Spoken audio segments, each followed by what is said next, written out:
Assalamualaikum sahabat surga. Baru-baru ini, Center terdengar kisah heroik seorang anak kecil yang mengorbankan nyawa demi keselamatan ibunya. Ya, Rangga. Anak itu bernama Rangga yang menjadi korban pembunuhan karena berusaha menyelamatkan ibunya dari pemerkosaan. Sungguh memilukan ya sahabat. Meski demikian, aksi heroik Rangga ini patut dibanggakan dan dijadikan contoh. Apa yang dilakukan Rangga seharusnya menjadi panutan bagi kita sob. Sebagai seorang anak, kita harus menjaga kehormatan keluarga, apalagi ibu dan juga saudara perempuannya. Namun, fenomena yang terlihat sekarang justru berbeda ya sob. Banyak anak-anak di luar sana yang tidak memiliki sikap seperti Rangga ini. Banyak dari mereka yang bersikap semena-mena dengan orang tuanya, seperti membentak, memerintah, hingga nyaris tak memiliki rasa hormat sedikit pun kepada orang tua. Jangankan membela ibunya ketika dalam bahaya, bahkan tak ayal ada yang tega mengancam hingga membunuh ibunya yang terkadang karena alasan sepele. Sungguh miris ya sob. Rangga adalah sosok superhero sejati. Tubuhnya yang lemah tak menurunkan mentalnya yang kuat dan berani untuk melawan kejahatan orang dewasa demi melindungi kehormatan ibunya. Beginilah seharusnya karakter yang dimiliki setiap muslim, tak terkecuali kaula muda. Sebagai anak, sudah menjadi kewajiban kita untuk berbakti kepada orang tua atau birrul walidain. Sikap birrul walidain seorang mukmin juga pernah diceritakan pada mata sahabat, yaitu Uwais Al-Qarni.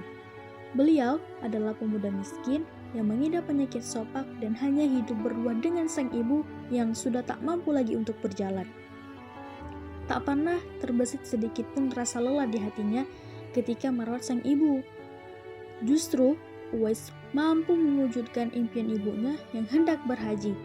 Dengan keterbatasannya, Uwais melatih diri, menggendong anak domba, menaiki bukit sampai domba itu pun akhirnya bertambah besar selama 8 bulan lamanya. Tak terbayang berapa banyak hinaan dan cacian yang diterima, bahkan sampai dianggap gila. Namun tak menyurutkan tekad demi mewujudkan impian sang ibu. Hingga musim haji pun tiba, Uwais menggendong sang ibu dari tempat tinggalnya di Yaman menuju Mekah dengan berjalan kaki. Inilah alasan mengapa Uwais berlatih keras menaiki bukit sebab tak mampu membayar biaya perjalanan ibunya. Masya Allah, alangkah besar cinta Uwais pada ibunya. Ia bahkan rela menempuh perjalanan jauh dan sulit demi memenuhi keinginan sang ibu. Bagaimana dengan kita hari ini sob? Sejauh mana kita telah berkorban untuk orang tua kita? Sejauh mana birrul walidain sudah kita terapkan di tengah-tengah kehidupan kita? Tentu, yang tahu semua itu hanya diri kita ya sob. Dalam mewujudkan birrul walidain, anggota keluarga haruslah berjalan sesuai dengan peran dan fungsinya. Sebagaimana ayah, ibu, kakak, dan juga adik masing-masing memiliki perannya masing-masing. Sebagai anak, sikap birrul walidain bukan hanya semata karena balas jasa kepada orang tua sob.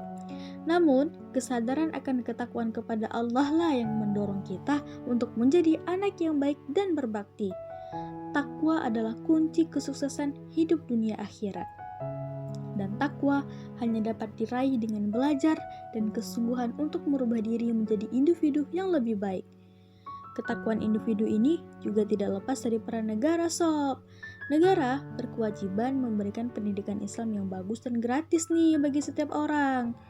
Selain itu, negara juga akan memastikan setiap anak yang belajar mampu menerapkan ilmunya ke kemaslahatan keluarga maupun bangsa. Selain itu, negara juga akan menjaga akal anak-anak kaula muda agar tidak tersusupi sokopa asing selain ajaran Islam dengan tidak menyajikan konten-konten liberal, musik, bacaan, dan lain sebagainya yang dapat merusak akal. Dan tentu saja, ini semua hanya bisa terwujud dalam negara Islam, yaitu Daulah Khilafah Islamiyah. Inilah kehebatan konsep Islam dalam mengurusi urusan yang muda sampai yang tua. Terima kasih sudah menonton video kami. Jangan lupa di like, komen, dan subscribe di channel ini serta share seluas-luasnya. Semoga bisa menjadi amal ibadah buat kita semua. Amin. Wassalamualaikum warahmatullahi wabarakatuh.